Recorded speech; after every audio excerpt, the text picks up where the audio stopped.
හොඳවෙති. අපි තව ටිකක් ළඟට යමුද? බෑ පිස්සුද මේ අපි මෙහෙන් ඉමු.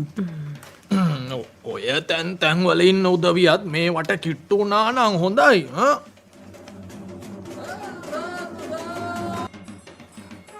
උකු අමලියෝ අපේ ආරච්චිලා ඇත්ත තමයි අහන්ට කිව්වේ. කවුරු ඇව්වත් ඉතින් ඔච්චර තමයි. කදිරජ ගැන මන් දන්නේ ඔච්චර තමයි. ඒක තමයි මම ඒක ආරච්චිලා ඇත්තට කියන්නම් ඈ. කදිරය මොනවා කරයිද මම දන්නේ. කෝකටත් ආරච්චි ඇත්තට පරිස්සමින් ඉන්න කියන්න ඕනේ. ඒක තමයි. හරි.